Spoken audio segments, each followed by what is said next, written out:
근데 여기선 좀 조심할 필요가 있어요. 그 피드백을 받는 이유가 뭘까? 평가받기 위한 게 아니에요. 나는 좋다, 나는 안 좋다, 가망이 없다, 대박 날 거야, 그런 거 다 쓸데없어요. 그 왜? 검증에 도움이 안 돼서. 이런 책을 보시면 이런 방법도 있고 이런 연구도 있고 한번 읽어보세요. 아니에요. 그걸 원하는 게 아니에요. 우리가 원하는 건 다음 실천 스텝, 수행 가능한 가장 최소 행동 단위. 맞아요.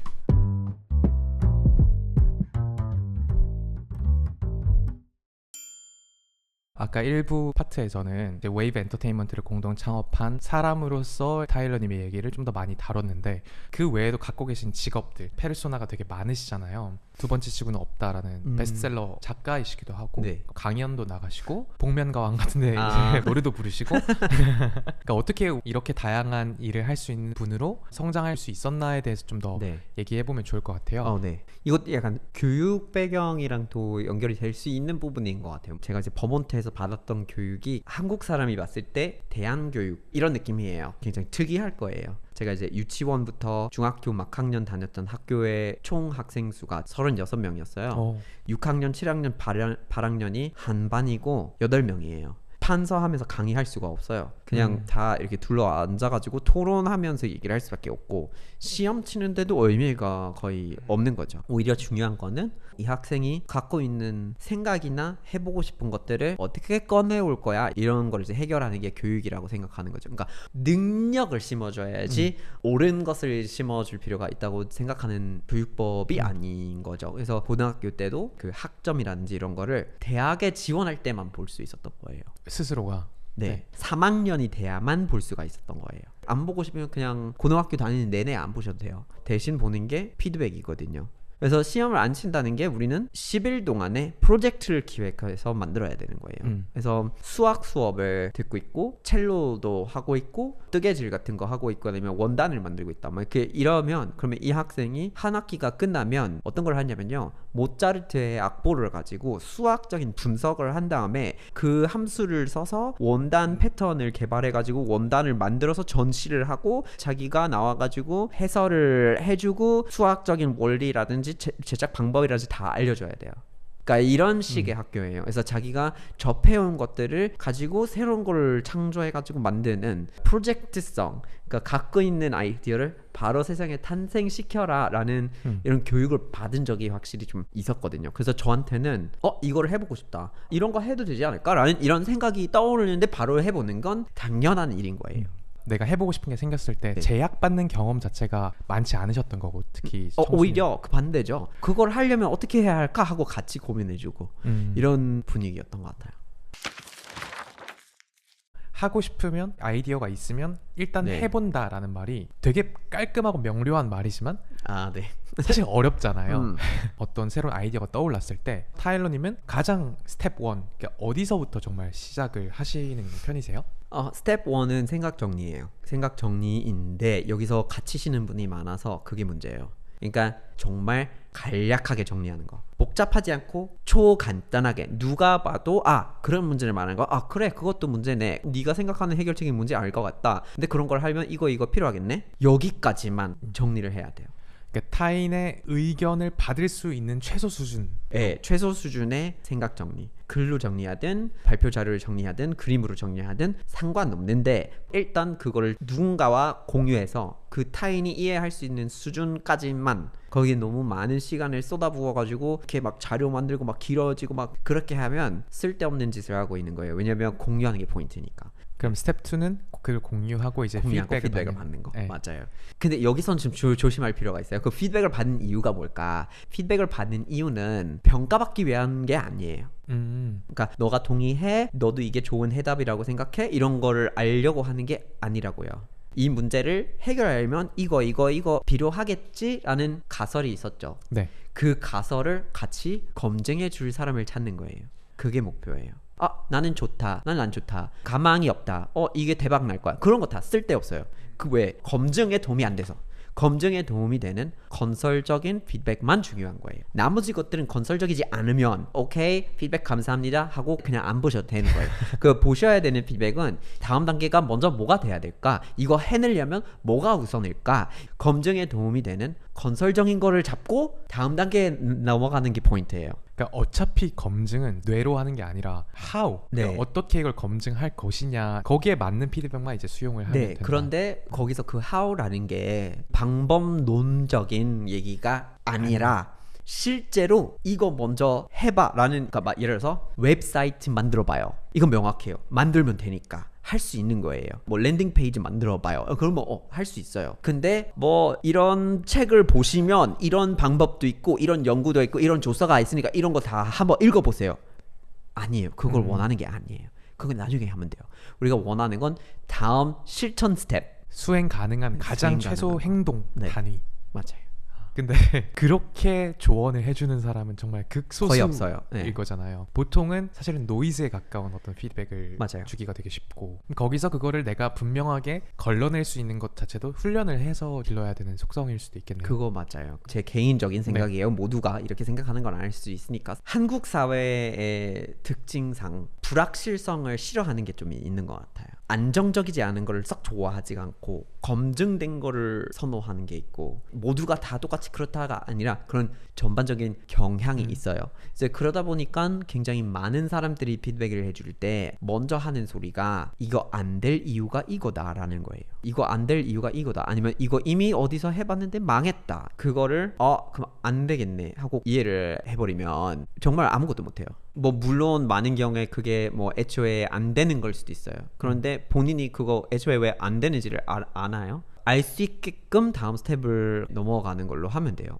다른 사람들이 했을 때 이거 안 됐구나. 왜 안 됐을까? 이것 때문에 안 됐다. 언제 이거를 했을까? 2년 전이었네. 상황이 바뀌었을까? 안 바뀌었을까? 이 부분은 다르게 할 수 있을까? 못 할까? 그러니까 질문을 다시 던지기 위한 기회다라고 생각을 바꿔보고, 이렇게 하면 그 부정적인 피드백을 건설성 있게 좀 바꿔볼 수가 있어요. 그런데 아예 그냥 부정적인 것만 찾는 사람들도 있으니까.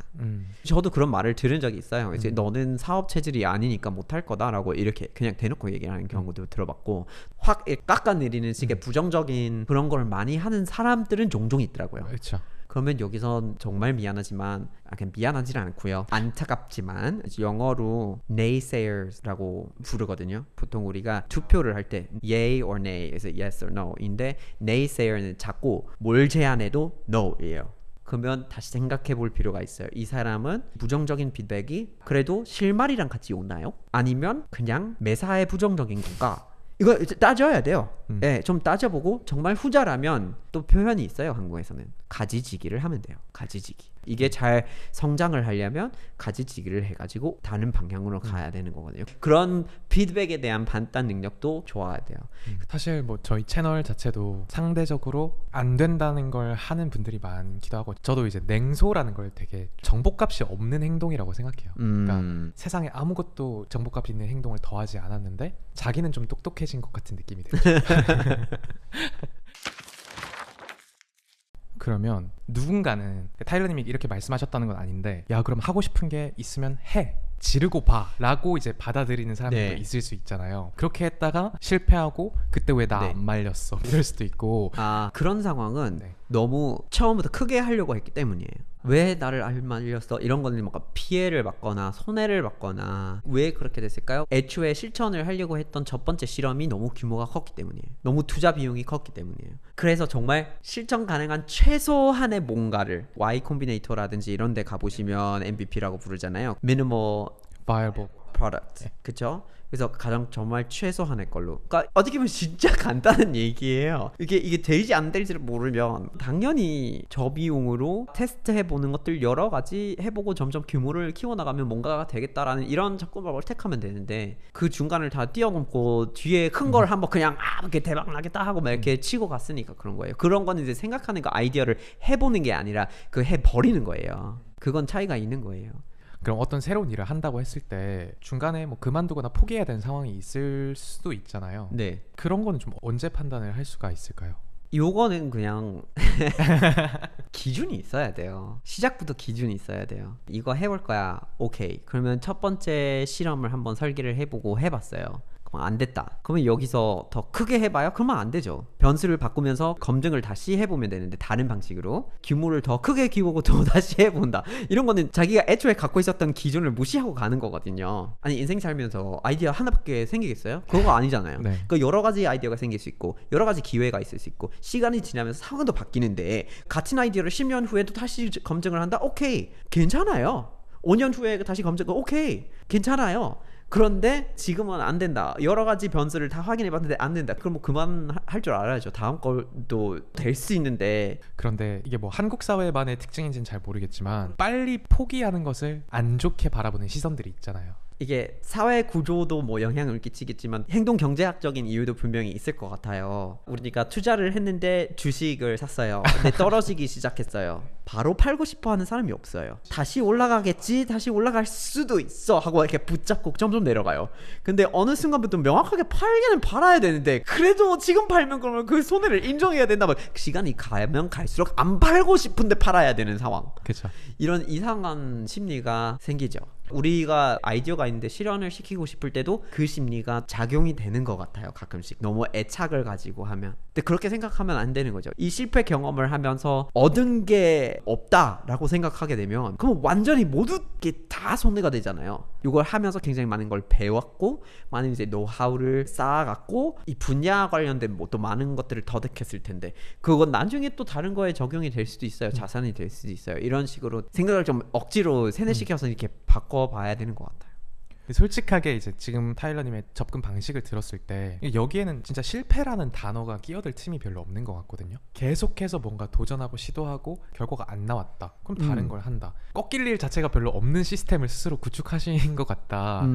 그런 게 들리는 것 같기도 해요. 아, 네. 저는 그냥 어쩔 수 없이 이렇게 하게 된 것 같아요. 왜냐면 이제 저도 한국에서 살면서 하고 싶은 거 있을 수 있는데 먼저 한 사람이 없는 경우가 많은 거예요. 한국에서만 이런 거 경험한 게 아니라 미국에서도 이런 상황이 굉장히 많았거든요. 그래서 뭐 이거 해보고 싶은데 이거 없대요. 그러면 어떻게 할 수 있을까 하는 이런 문제를 하도 많이 겪다 보니까 작은 실험을 설계하고 작은 파일럿을 돌려보고 그런 습관을 만들 수밖에 없었던 것 같아요. 타일러님 같은 경우에도 반대에 부딪혔던 경험들이 있으실 거잖아요. 네. 그런 것들에 맞서서 나의 길을 새롭게 만드는 경험 같은 게 기억에 남는 게 있으실지. 네. 저는 원래 이제 정부 초청 장학제도로 한국에 들어와가지고 서울대에서 공부하려고 했던 건데 근데 어학원에서 가르치는 한국어의 수준과 대학원에서 하는 한국어의 수준이 너무 갭이 있어요. 그쵸. 살아남으려면 이제 글도 잘 쓰고 토론도 하고 이렇게 할 수 있어야 되는데 그래서 한국어로 글쓰기 활동도 하고 싶었고 그때 당시 캠퍼스에서는 외국인 학생하고 한국인 학생의 생활 환경이 점점 분리되는 과정이 좀 있었어요. 지금 어떤지는 모르겠지만 그때 당시에는 차별적인 상황이라든지 소통의 마찰들이 있었는데 글을 통해서 이런 걸 좀 해결할 수 있지 않을까 싶은 생각이 있었어요. 네. 그래서 서울대를 다니고 있는 외국인 유학생들끼리 한국어로 글을 써가지고 학기관지 같은 거를 배포하면 동아리를 만들려고 했어요. 네, 국제협력본부로 넘어가지고 동아리를 만들려고 하는데 어떻게 하면 되나요? 이랬더니 지원을 못 해준다라는 거예요. 이유는 외국인 유학생들이 일주일에 한 번씩 한국말로 글을 써서 제출할 수 없을 것이다. 할 수 없을 것이다. 네, 할 수 없을 것이다. 근데 이게 국제협력본부 같은 데가 그러면 애초에 자기가 할 역할은 의미가 없다고 스스로 판단한다는 거잖아요. 그러니까 결국은 이제 이 학생들은 얼마나 해도 그걸 못할 거다라고 거절을 당한 거죠. 속된 말로 빡친 거죠. 네. 그렇죠. 완전히 그럴 수밖에 없어요. 아니 나라에서 세금을 모아가지고 외교적인 전략으로서 친한파, 지한파를 키우겠다고 돈을 쓰면서까지 학사, 석사, 박사 다른 국적 사람들을 대대적으로 해외에서 2004년부터 이렇게 불러오고 있는데 그래서 이 부서가 있는데 지원을 안 하겠다. 무슨 소리인지는 모르겠어가지고 당연히 화가 날 수밖에 없는데 그러면은 이건 굳이 서울대에서 안 해도 된다 하고 연합 동아리를 만들어봤어요. 그 이제 서울리즘이라고 서울에서 유학하고 있는 외국인 유학생들의 약간 잡지 같은 거를 만들려고 했던 거예요.